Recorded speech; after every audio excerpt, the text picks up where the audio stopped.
On the evening of Thursday, September 9, 1965, the most destructive hurricane in the history of the Gulf South struck New Orleans. Her name was Betsy, and this is her story. New Orleans Canal Street began to prepare for Betsy on the morning of September 9th. The hurricane had formed 2 weeks earlier far out in the Atlantic, 2,500 miles away. She had followed an erratic path which at first seemed to carry her away from any land. But a strong high-pressure area over the northeast during the Labor Day weekend pushed Betsy's gathering winds back to the south, toward the Bahamas and the tip of southern Florida. She struck the Florida Keys with winds of 145 miles an hour, Miami with winds of 105 miles an hour. In Florida, 7 persons were killed. Property damage was estimated at $150 million. Then Betsy raced into the open Gulf of Mexico on a path which forecasters believed would send her inland along the Texas, Louisiana, or Mississippi coast. The vast Louisiana offshore oil industry was the first to evacuate. Some 3,000 men secured the thousands of rigs, then headed inland in all kinds of transport, boat, plane, or car. Industry officials expressed optimism that their spidery rigs themselves would be able to take the winds and the high seas. Nobody had to tell the people of Cameron they ought to evacuate. The town was virtually wiped out in the 1957 hurricane Audrey, with a loss of 500 lives. Cameron, on the southwest coast of Louisiana, was for a time right in the middle of Hurricane Betsy's path as she churned on quickly through the central Gulf.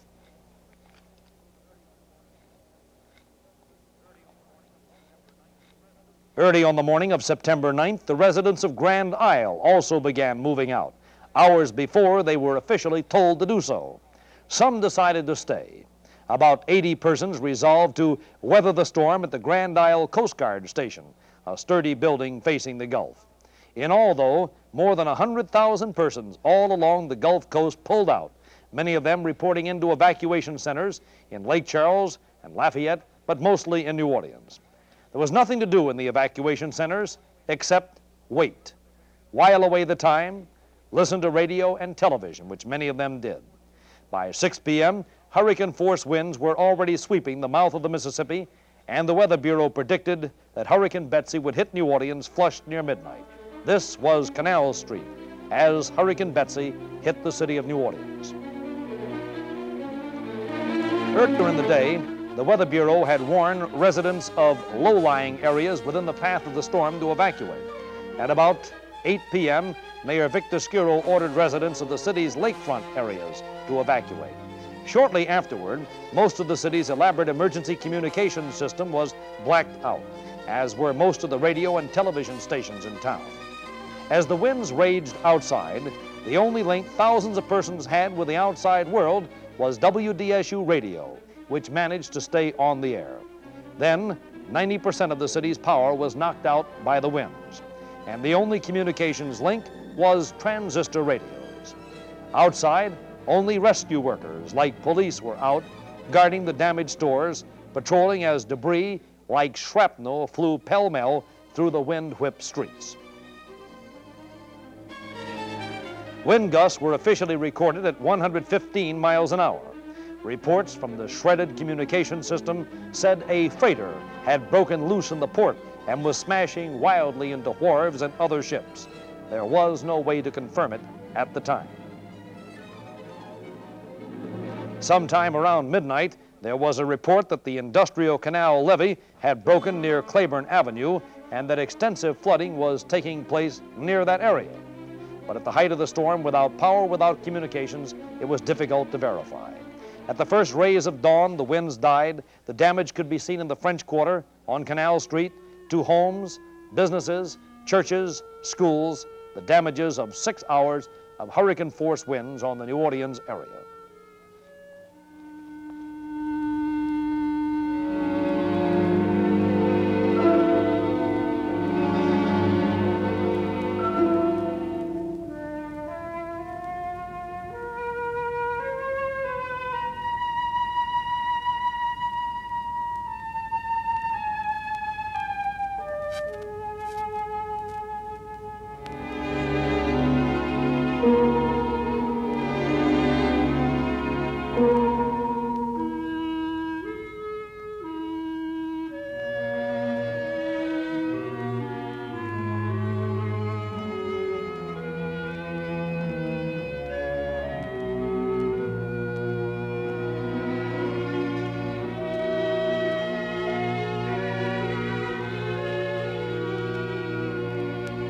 but worst of all, the flooding.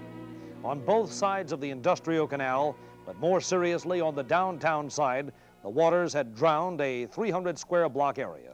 The water was up to 12 feet deep in some places. Hundreds of persons scrambled out of their homes to escape the suddenly rising waters. Authorities later described the cause of the flood as a tidal surge that swept over the Industrial Canal levee, breaching the levee as it went over. Some police and firemen were in the area, and they and hundreds of heroic private citizens helped to bring out the victims. It would be more than a week before it was known how many could not be reached in time.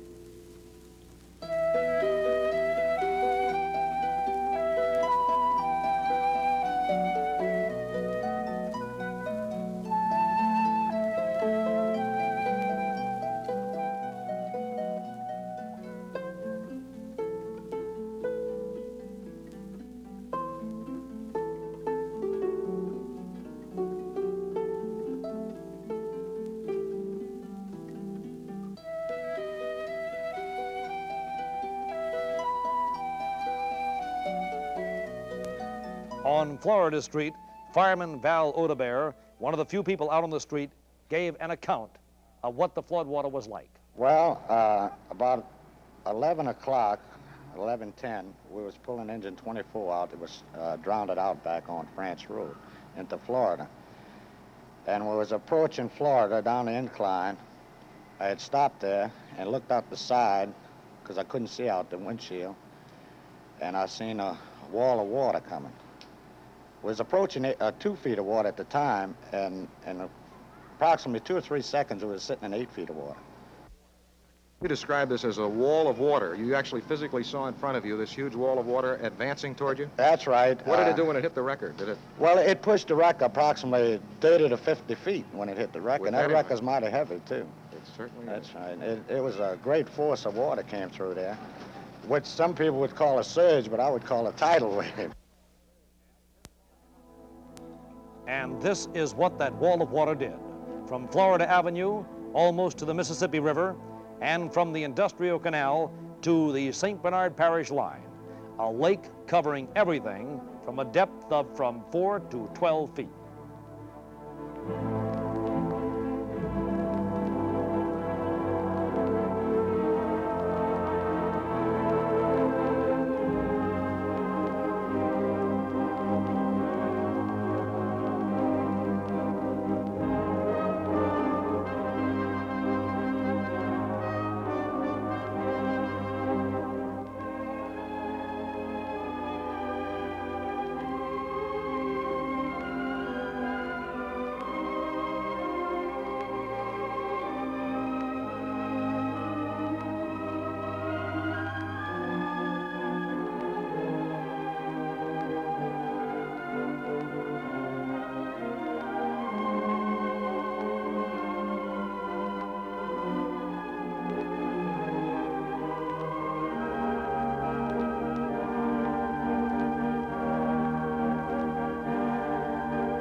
This is the Seaber Bridge over the Industrial Canal. Calls went out to the owners of small boats, report to the Seaber Bridge and the St. Claude Bridge for rescue work.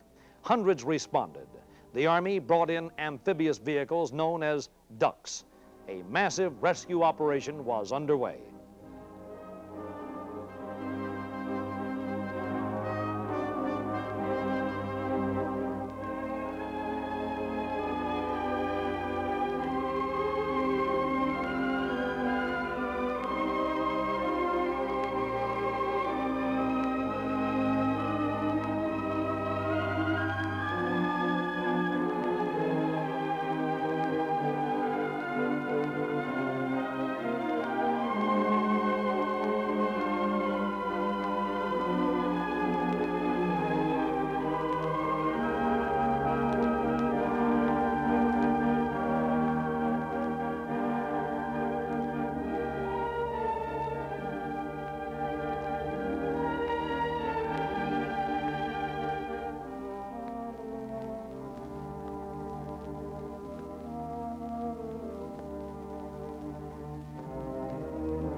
an even larger area in St. Bernard Parish. This is the Carolyn Park area, faced floodwaters a short time after the Industrial Canal area had flooded.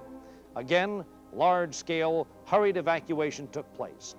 Although St. Bernard Parish officials estimated that 90% of the area was underwater, not a single death was reported. Wind damage, for the most part covered by insurance, was extensive over much of the New Orleans area that did not suffer flooding. Buildings were either torn from their foundations, signs were down, utility lines, trees, anything that wasn't firmly rooted, and much that was splintered and twisted, crushed, mangled, torn, and scattered. It was a rare home that didn't suffer any damage at all.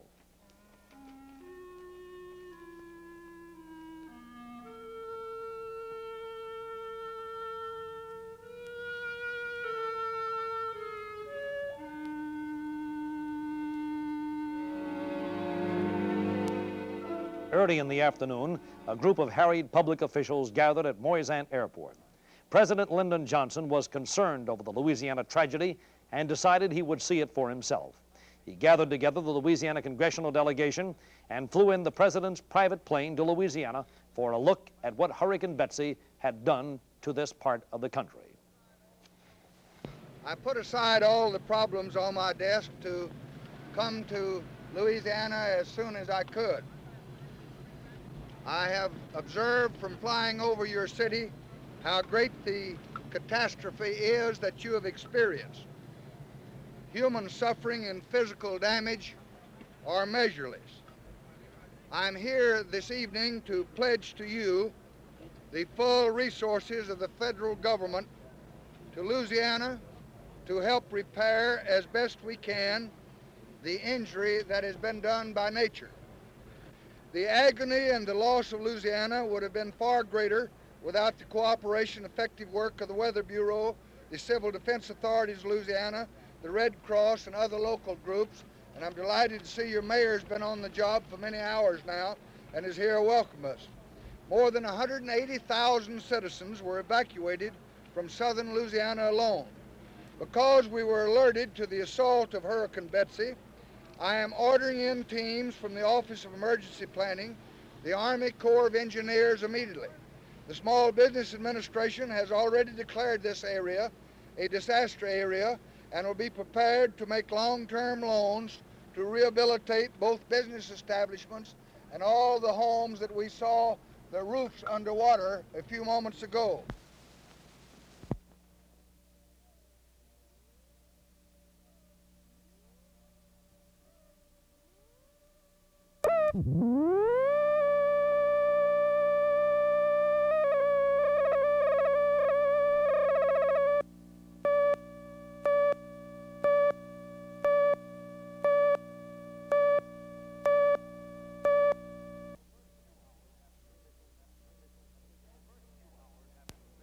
In the first few hours after officials had a chance to add up the damages, the results were almost unbelievable. The amounts involved staggering. During the height of the storm, ships had been blown as much as a dozen miles upriver after being wrenched from their moorings. Many of them came to rest, beached hard aground at Kenner Point, a sharp bend in the river above New Orleans. But this scene was repeated all the way to the mouth of the river, where many ships had come for a safe harbor to escape having to meet Betsy in the open waters of the Gulf. Literally dozens of barges were sunk in the river. One, near Baton Rouge, contained a cargo of liquid chlorine.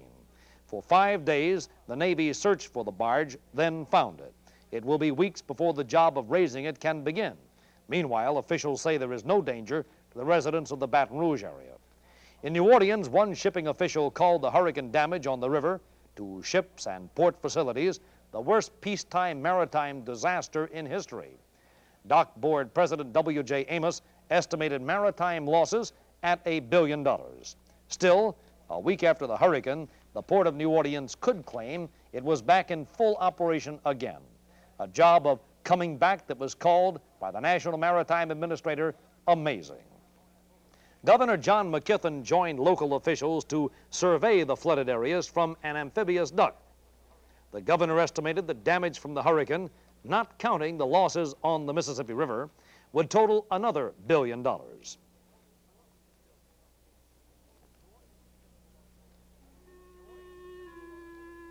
New Orleans Municipal Auditorium was one of the main refugee points. Up to 7,000 persons slept there immediately after the hurricane. The Red Cross and Salvation Army brought in mobile canteens to dispense food and water. The Army supplied thousands of cots that literally lined the entire auditorium from end to end. At one time, the number of refugees staying in public evacuation centers, in churches, schools, and public buildings was estimated at about 40,000. The stories of escape from the waters, told by refugee after refugee, were almost unbelievable. Here is one of them from Mrs. John Michelli. The water started rising. We couldn't get out. And with nothing to eat in the house, my husband hadn't got paid. He couldn't get to work. Not a bite of food. So finally last night we had to swim out and the boat came and got us. Our 5 children and myself. You swam out? Well, we swam down the apartment. It was flooded to the 2nd floor and they lifted us into the boat. The water was coming that high. Did you see any acts of heroism, people doing brave things? Oh, heavens, yes. There was a lot of private boat owners that swam right in the doorways and opened the 1st floor apartments and broke the doors in and carried the people out. In order to let some of the waters of the flooded areas get out, parts of the industrial canal levee were purposely broken. This caused the level of the water to drop 3 feet down to the level of the waters in the industrial canal.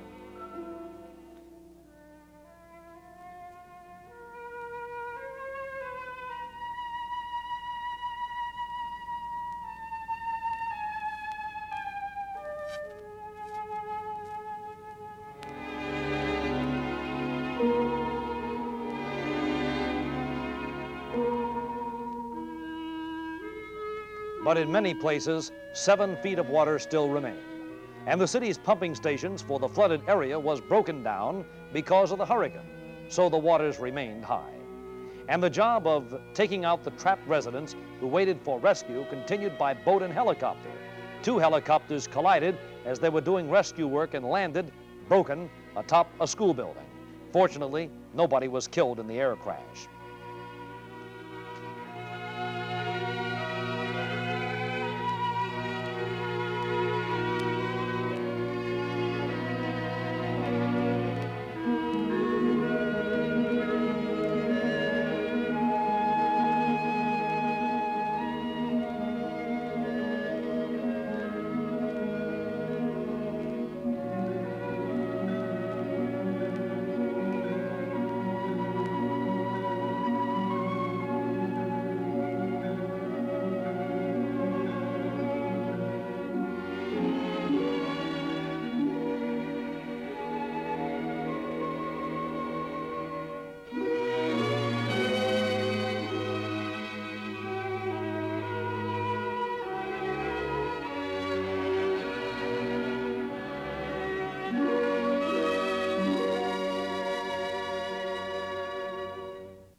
In the flooded area, the interiors of homes like this one in Araby were a shambles. Almost no one had a chance to save anything. Snakes and vermin appeared. Dogs, made savage by hunger, snarled at anyone who came near. The health department blocked off the area at this time because of the hazard to health. In St. Bernard Parish, people were allowed to return to Carolyn Park. Mr. and Mrs. Adam Tour came back to Heartbreak.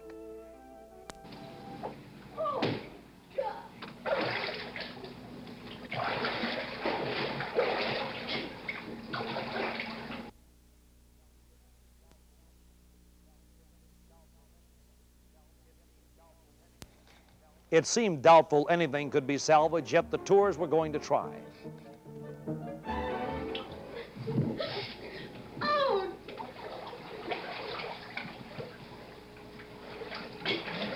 What was in the back is in the front. What was in the front is in the back. Mr. Tour, a salesman, vowed to clean up and try to start all over again. The grisly task around the clock continued of removing the bodies from the waters of the flooded area near the industrial canal.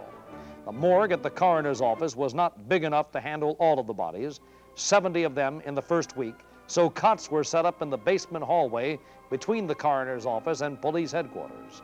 There the victims were placed, packed in dry ice to prevent deterioration. There the living came to see if their friend, their relative, was among the victims recovered. In the confusion that followed the hurricane, hundreds did not know if their loved ones were alive or dead for days.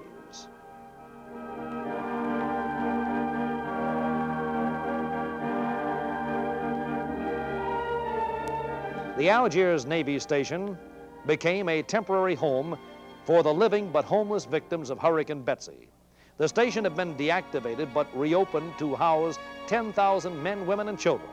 The Navy provided the housing. The Army provided 400 men from Fort Hood, Texas, and Fort Polk, Louisiana, to run 2 field kitchens, and a host of volunteers of all faiths helped the homeless to pass the time, to renew their hope in the future. A week after it opened, the naval station's population was down from a peak of 10,000 to about 3,000.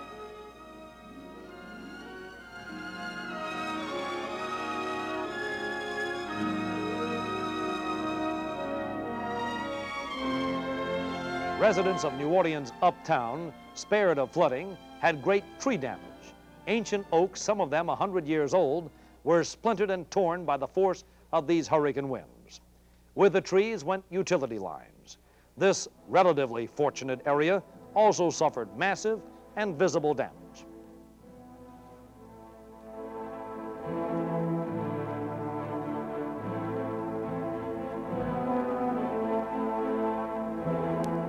Areas that had been totally cut off from the world immediately after the hurricane began telling their stories of destruction. Grand Isle was virtually wiped out. With the exception of the Coast Guard station, where about 80 persons sat out the storm, few other buildings were left standing, fewer still on their original foundations.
Teenagers were left to guard the already gutted stores to prevent looting.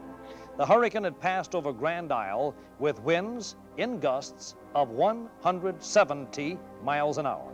Debris was strewn northward in the previously empty marsh for at least 5 miles. Port Sulphur, in the cutoff area of Plaquemine Parish, sustained heavy wind damage.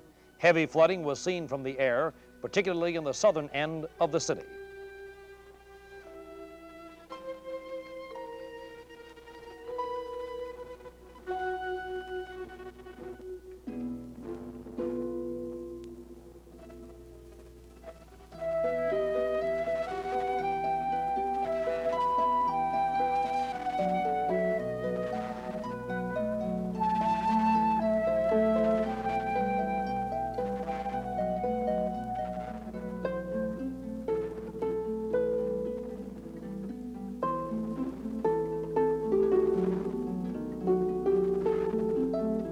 On the east bank of the river, Pointe-à-la-Hache, the seat of Plaquemine Parish, faced the double brunt of wind and water.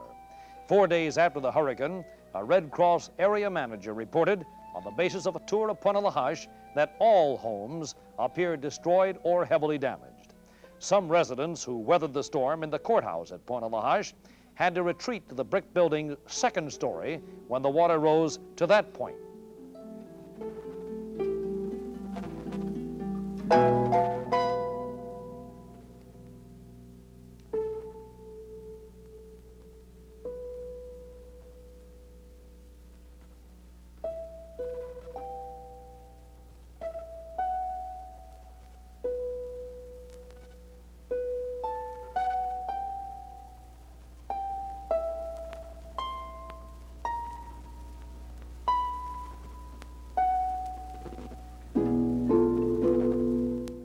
Next, St. Bernard Parish. The lower reaches of St. Bernard Parish told the same story. Delacroix and Reggio almost totally evacuated before the storm. Homes washed miles into the swamps. Heavy damage, the exception. Total destruction, the rule.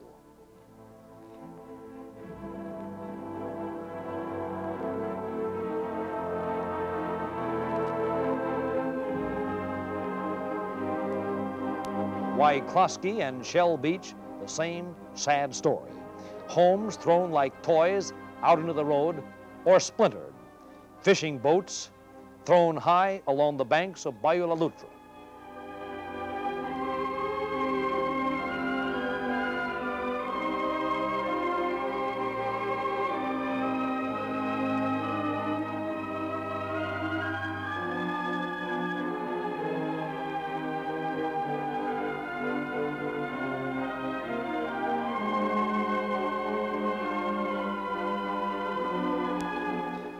In New Orleans flooded areas down by the Seaver Bridge, the waters were still not down enough in order for people to drive in.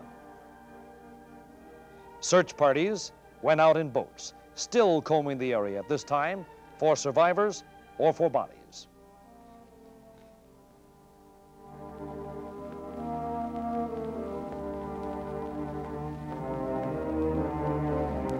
Even 4 days after the flooding, a woman is found clinging for life on the roof of this two-story house in a remote flooded area. She is barely able to walk.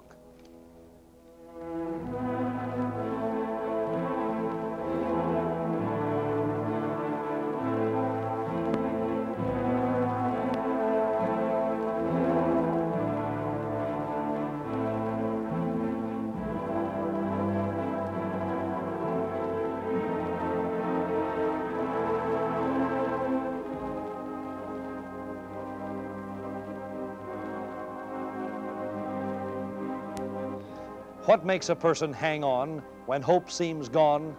Said one rescue worker, the will to live.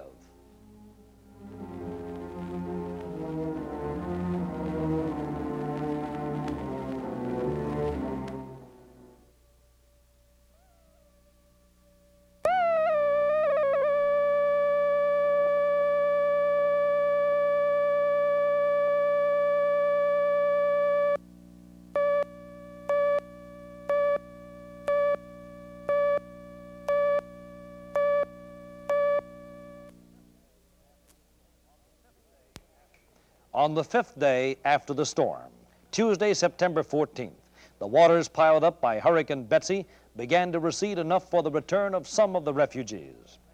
Mostly by boat, they came in, over the industrial canal. The water was still high in many areas, but not too high to keep out those whose spirit was strong enough to drive them to return. They came back armed with the tools of necessity, with mops, brooms, shovels. And if they expected the cleanup to be a long, hard, dirty job, they were not disappointed.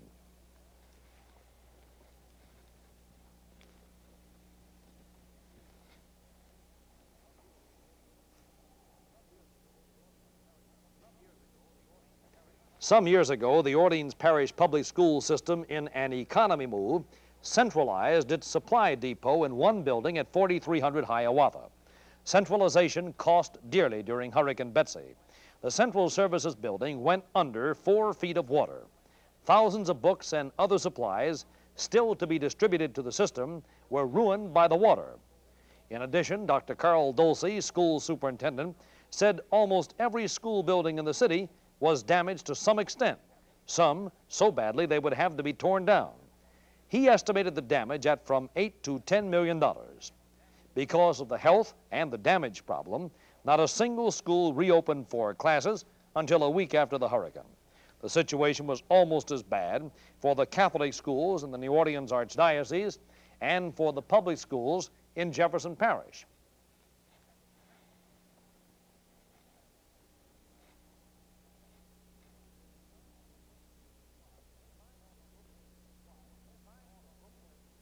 Besides the books and the supplies which were lost to the New Orleans schools, dozens of buses parked outside the Central Services building sustained grave damages.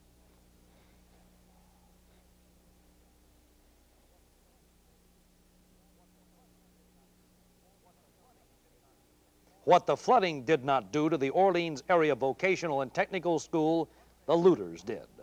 One day after the hurricane, looters pillaged the school at 3727 Louisa, breaking open a safe, stripping the kitchen, vandalizing the hairdressing and machine shops, and removing any piece of equipment that had any value. Director Sidney Collier said it took 8 years and $350,000 to equip the school. The combined hurricane and looting loss was estimated at close to $200,000. At the Stallings Playground, St. Claude in Poland, the Red Cross set up an emergency relief center. Those who needed immediate help flocked to the building. The Red Cross estimated that 13,000 New Orleans homes suffered major damage. Red Cross Disaster Director Dan Bachman said, some 4,000 New Orleans families will apply for outright grants before the disaster ends. And volume-wise, this is the largest flood I've been on in the 15 years experience that I have. There are some 90,000 families affected in Orleans Parish alone, and about 13,000 of those are very major damage or total destruction. How long is it going to be before the Red Cross and all the other agencies can bring this city back to normal? I think it'll be quite a while. I know as far as the professional casework staff and the local chapter is concerned, we'll be working with these families for the next 2 or 3 months. We will finish our caseload, we hope by that time. It doesn't mean that all the homes will be repaired. It will probably be 6-7 months until the families are anywhere near normalcy. A sampling of loss and need. I have no furniture. I don't have a bed to sleep on. My nieces and them took us in, and the roof is off of their house. Do you feel that the help that's being given is adequate? Adequate? I should say it's not. What help is given? What help have they given any of us yet? How much did you lose? Well, I don't know. I live in Puerto Lahesh, and I don't know what condition my house is in. You haven't been able to go back? No, not yet. You feel you're going to need a lot of help? Well, I live by myself, and I know I'm going to need help, but I don't know how much. How much did you lose? I reckon about $500 or $600 worth of stuff. You feel you can go on without help? No, sir. No, sir. I got to have some help. I need help. I don't have no clothes for my children, for myself neither. I really need help. A week after the hurricane, large areas of the previously flooded zone east of the Industrial Canal were still being checked by health authorities. They said no mass immunizations were needed against such diseases as typhoid, diphtheria, and typhus, but they were nonetheless searching block by block, house by house, for any signs of impending disease. Homes that were all right were marked okay. City Health Director Dr. Rodney Jung urged residents of the area to get medical help if they felt they needed it, and he told of teams of doctors who would check the health of each and every resident of the area. And they will come into the area to the people. Now they will not only give whatever immunizations are indicated, they will also examine them to see if there's any sign of disease. They will take sometimes tests if there seems to be anything that should be investigated. They will dispense drugs that would be indicated at the time, and I'm sure that this will restore some of the morale, which must be pretty low for these poor people. Meanwhile, help poured in from all over the United States. Hundreds of tons of food and clothing, thousands of dollars to help in the massive cleanup still ahead, to put back on their feet people who were knocked off of them by the massive force of Hurricane Betsy.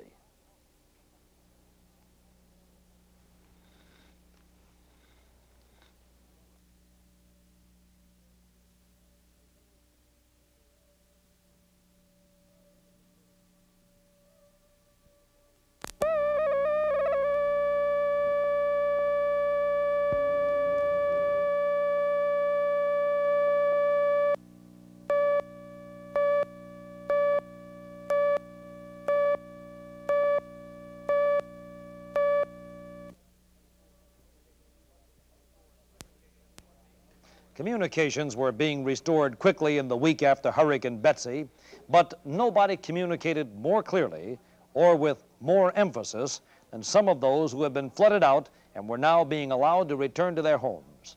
Some were sad, some were bitter, some hopeful, but all we talked to were of the same opinion, that the waters that flooded their homes came as a surprise to them in the middle of the night as they were in those areas. We had no warning at all from anybody. We haven't seen anybody back here to warn us, and at no time we saw any of the officials back here. I know the day we were going around in the boat, it was all private citizens coming in their own boats and pulling people out, particularly in Almanasta, where the water was well up into the house. Did you see any Army equipment or city equipment? Not a bit. No, there was no Army equipment, no city equipment, or nobody outside of the help that we were trying to help people out here ourselves. No, sir. We had no warning whatsoever. And you came down during the day, Friday, as you say, and Yes. I believe you told me you waded in. Yes. How deep was the water that you waded through? Well, at 7 o'clock when I came down here, I waded from Claiborne and Franklin up to my waist. And as I approached my place here, I found it waist high or to the top of a 55-gallon drum that was laying here, and that's the way the water was throughout the plant. I saw just a big wave coming right at the house. It looked like it's taller than the house. And I hollered for my husband, and he ran. Time he got there, but it looked like the wave, it almost knocked us down, and the door flew open. My husband grabbed the facing of the door, and I held on to the facing with one arm around him, and I began hollering for help. Did you have any warning at all that this was coming? No warning at all, no sir. Now, as far as the warnings, I don't think anybody in that area was warned anywhere. Personally, that's my personal belief. I have never found anyone that said they had a warning, and I have talked to thousands of them. My brother-in-law called, thank God he got the last call through, and he screamed, tell him get out, the levee broke. I run to the kitchen door, and I screamed to these family that just moved from Georgia, get out, get to my car. And I left my purse and everything, and I run out. I had to grab this cripple lady, and I was getting her to the car, and I was trying to help this family here. And if it hadn't have been for us, we'd have lost these. But thank God, regardless of what I lost, we got them out. We got life out. We're listening to the portable radio, which we had, and to the stations that would stay on over their own generators. And the only thing that we heard that even gave us any idea that the water was rising, that we heard some people were on Press and Galvez Street on top of the overpass, and that they were asking the Coast Guard for help. Of course, this just didn't sound right, because that's usually high, dry ground. They had quite an old lady. Seems like she must have went up into her 90s on Peace Court and Almanasta. And she was standing in her doorway with the water up to her chin. And it seemed like she was bracing herself with a broom. And they had quite a few people just standing there watching this old lady, and it just seemed like no one wanted to help her. Did you finally get her out of there? When I came back, someone had picked her up already. With the loss of electricity, food by the tons was spoiled. It was trucked to two New Orleans landfill areas and dumped. Even in areas where serious hurricane damage did not occur, the power failed, and in most cases was not restored for days. Utility companies did a job of restoring electricity, telephones, and transit service, but it was not in time to keep hundreds of tons of food from spoiling. Waters receding from the flooded areas of eastern New Orleans ran into other areas and flooded there. How the waters got there is still a controversy, but water came to Pines Village and Donnavilla and other areas like that. But the Citrus Avenue pumps were able to keep the level from rising dangerously. And slowly all areas in New Orleans and St. Bernard became dry.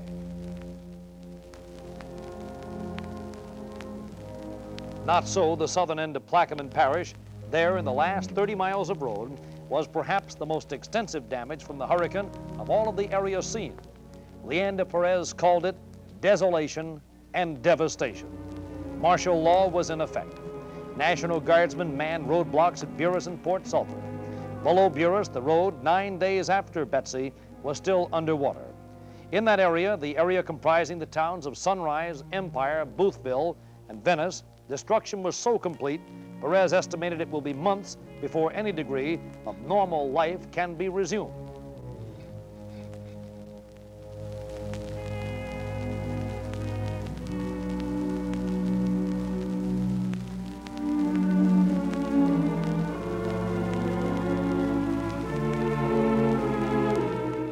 Once again, the orange groves of Plaquemine Parish were heavily damaged. This time not by freeze, this time by wind and rain. 3 large dredges and 8 small pumps are now pulling the water out from the area below Venice.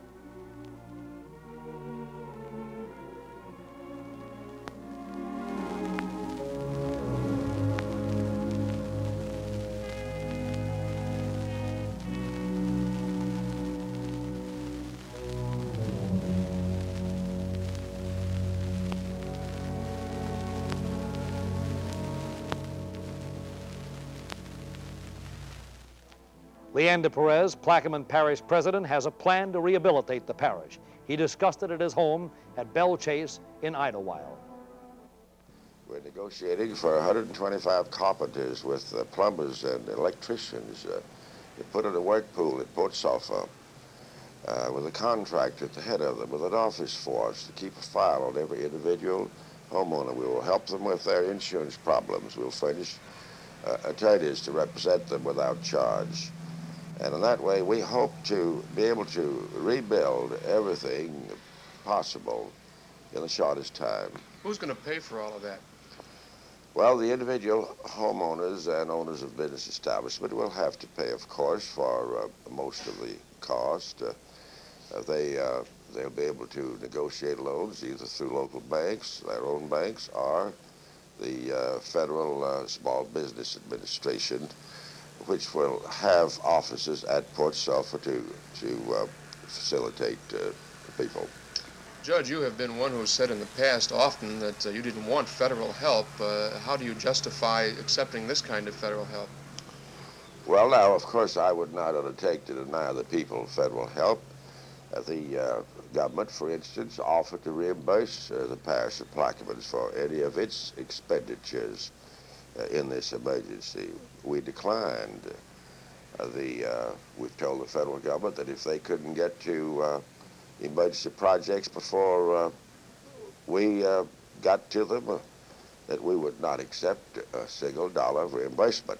But that's a different story altogether.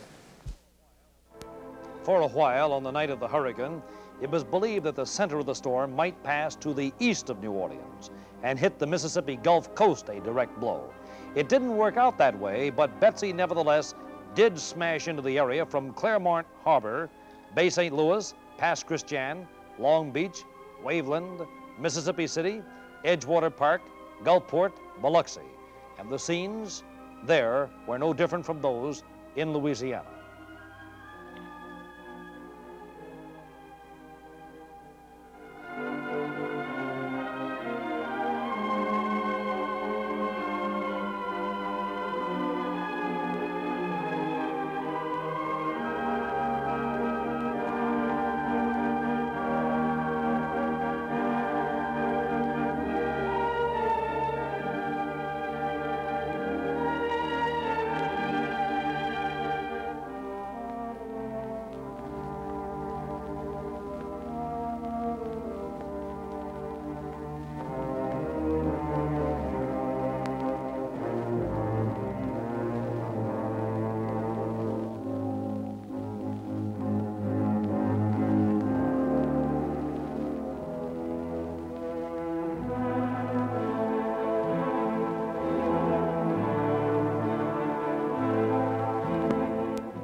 There were some other hard-hit areas of Louisiana besides those that received the most attention.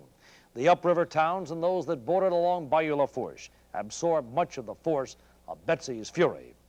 A Laplace homeowner, 72-year-old Mrs. Leonce Madère, hid under a kitchen table when her roof blew off. Mrs. Madère said she'd thought about seeking shelter at St. Peter's Church in nearby Reserve. Although St. Peter's looked undamaged from far away, closer it can be seen only the front wall stands, the rest is gone. In Gramercy, a church there collapsed on top of 120 storm evacuees, killing 4 persons. In Thibodeau, along Bayou Lafourche, house trailers were overturned, warehouses and stores suffered some damage.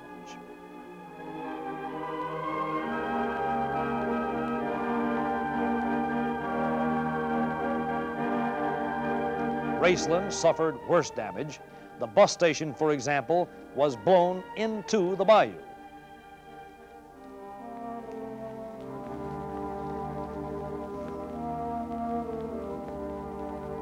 At Lockport, a water tower crumpled at the height of the storm, but nobody was hurt. At La Rose Cutoff, the damage was significant and poignantly felt at La Rose itself, where a tornado last year during Hurricane Hilda killed 26 persons. At Golden Meadow, closest to the Gulf, destruction almost complete. Louisiana Congressman F. Edward Hebert, speaking of federal help to individual hurricane victims, warned that such help eventually will have to be repaid by the people who get it. Unfortunately, in the general tenor of our times, Santa Claus is the federal government. Now, this is a great tragedy. This is a horrible thing to have happened. And I think the greatest disservice that can be done to the people, particularly those people who've suffered, as they've suffered already, is to lure them into a sense of false security for the future, that the government is going to walk in and pick up a check. The government is not going to pick up any checks around here for this disaster or any other under the present law. And I don't think anybody should be misled. All these things on federal assistance, with one exception, is assistance to the state, to the city, or to the parish, to the local political subdivision or the government. These are projects to state agencies which will be refunded for the monies they put out in this emergency and this great tragedy. Only one is a small business loan agency, which is doing a magnificent job, and yet that is not a gift. This is a loan at 3%, and you must pay that loan back. Federal help has come. $2 million alone just to survey the damages and to assess the needs. An estimated 4,000 low-interest loans have been given to individuals and small businesses by the Small Business Administration. Help has been promised for public institutions and for state and local governments. Betsy is now history, and except for the cleanup, which will take months to finish. Will other hurricanes following her do similar damage?